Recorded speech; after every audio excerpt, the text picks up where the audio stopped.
नाश्त्याला काय बनवू सुचत नसेल तर हा झटपट आणि सोपा नाश्ता तुम्ही तयार करून घेऊ शकता. अगदी कमी साहित्यात आणि कमी मेहनतीत पटकन होणारा हा नाश्ता आहे. कोकणी पारंपरिक रेसिपी आहे कायरोळी. चला तर मग रेसिपीला सुरुवात करू. प्रीतीसमय रेसिपीजमध्ये आपलं खूप खूप स्वागत आहे. कायरोळी तयार करण्याकरता इथे मी एक मध्यम आकाराचा कांदा बारीक चिरून घेतलेला आहे. कांदा चांगला बारीक चिरून घ्यायचा. यानंतर ह्यामध्ये आपल्याला घालायचं आहे चवीनुसार मीठ. यानंतर आपण इथे घातलेला आहे घरचा मसाला अर्धा चमचा. तुम्ही लाल तिखटही वापरू शकता. पाव चमचा इथे हळद घातलेली आहे आणि अर्धा लिंबूचा रस यामध्ये घालायचा आहे. आणि हे सर्व आपल्याला व्यवस्थित मिक्स करून घ्यायचं आहे. तर तुम्ही हातानेही मिक्स करून घेऊ शकता किंवा चमच्यानेही मिक्स करून घेऊ शकता. मी इथे विस्करच्या साहाय्याने हे चांगलं मिक्स करून घेते, म्हणजे हाताला मसाला जो आहे तो झुमणार नाही. पण पारंपरिक पद्धतीमध्ये हातानेच हे कुस्करायचे. यानंतर ह्यामध्ये घालायचं आहे आपल्याला तांदळाचं पीठ. कोकणी पदार्थ आहे त्यामुळे तांदूळ हा आलाच. तिथे 1 कप तांदळाचं पीठ घेतलेलं आहे. बारीक चिरलेली कोथिंबीर घेतलेली आहे भरपूर. आणि यामध्ये थोडंसं 1 पाव टीस्पून इतकं जिरं घातलेलं आहे. आता हे सर्व आपल्याला व्यवस्थित मिक्स करून घ्यायचं आहे. अगदी चांगलं मिक्स करून घ्यायचं ह्याला. बघा, फक्त इतकेच साहित्य आपण वापरलेले आहेत. कांदा, कोथिंबीर आणि तांदळाचं पीठ आणि मसाले. अगदी पटकन होणारा नाश्ता आहे. सकाळी उठल्या उठल्या तुम्ही लगेचच हे तयार करून घेऊ शकता. मिक्स करून झालं की यामध्ये आपल्याला घालायचं आहे पाणी. तर मी आता 1 कप पाणी घातलेलं आहे. आता हे सगळं व्यवस्थित आपण मिक्स करून घेऊ. याच्यामध्ये गुठळी राहता कामा नये. चांगलं मिक्स करून घ्यायचं. अगदी 5 ते 10 मिनिटात तयार होणारा हा नाश्ता आहे आणि तितकाच तो स्वादिष्ट पण लागतो. चला तर मग आता हे पीठ मी व्यवस्थित घोटून घेतलेलं आहे. आता यावर आपल्याला पुन्हा पाणी घालायचं आहे, कारण पीठ जे आहे ते आपल्याला पातळ करून घ्यायचं आहे. तर बघा, पुन्हा मी 1 कप पाणी घातलेलं आहे. 1 कप पिठाकरता मी 2 कप पाणी वापरलेलं आहे आणि एवढं पाणी पुरेसं आहे.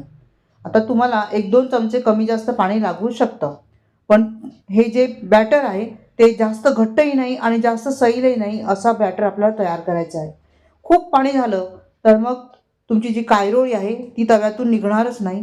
आणि खूप जाड झालं तर मग कायरोळी जी आहे ती खूप जाड अशी तयार होईल. ती क्रिस्पी तयार होणार नाही. त्यामुळे ही गोष्ट लक्षात ठेवायची आहे.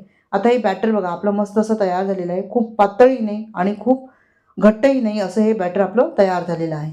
आता ह्याला 5 मिनटं आपण विश्रांतीसाठी ठेवूया आणि आपला तवा जो आहे तो चांगला गरम करून घेऊ. इथे मी तवा गरम करून घेतलेला आहे आणि त्यावर थोडंसं तेल घातलेलं आहे. आता मध्यम आचेवर आपल्याला कायरोळी या तव्यामध्ये पसरवून घ्यायची आहे. तर इथे मी ही कायरोळी जी आहे ती पसरवून घेतलेली आहे. आता मध्यम आचेवरच आपल्याला चांगलं ह्याला क्रिस्पी तयार करून घ्यायचं आहे. ह्याचे किनारे जे आहेत ते चांगले सोनेरी रंग येईपर्यंत ह्याला आपल्याला हात लावायचा नाही आहे. थोडंसं आपल्याला पेशन्स असायला पाहिजे. बघा, किनाऱ्याला सोनेरी रंग आलेला आहे. यानंतरच ह्याला आपल्याला असं हे किनारे सोडवून घ्यायचे आहेत आणि उलट करायचं आहे. दोन्ही साईडने मस्त असं खरपूस भाजून घ्यायचं आहे आणि अगदी कमी साहित्यात कमी तेलामध्ये ही आपली कायरोळी तयार झालेली आहे. नॉनस्टिक तवा असेल तर तुम्हाला काहीही प्रॉब्लेम येणार नाही. बिडाच्या तव्यावर तुम्ही केलात तर मस्त अशी क्रिस्पी तयार होते. मात्र कधी कधी बिडाच्या तव्यावर निघत नाही. तुम्ही रोज वापरत असाल बिडाचा तवा तर त्यावर तुम्ही करू शकता. मात्र नॉनस्टिक तव्यावर तुम्हाला काहीही प्रॉब्लेम येणार नाही.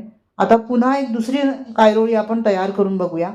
थोडंसं तेल घालायचं, तवा चांगला गरम होऊ द्यायचा आणि मस्त अशी ही कायरोळी आपण तयार करून घेणार आहोत.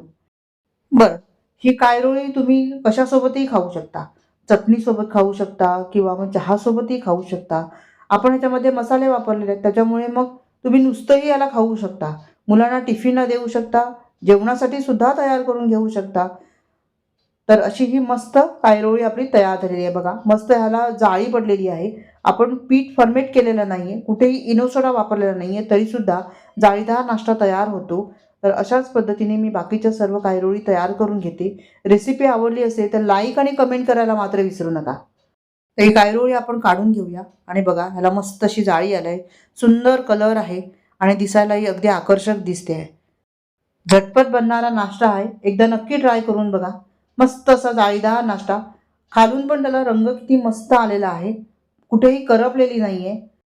व्हिडिओ पाहिल्याबद्दल तुम्हा सर्वांचे खूप खूप आभारी आहे. पुन्हा भेटूया अशाच एका छान नवीन रेसिपीचं. तोपर्यंत धन्यवाद. Bye bye.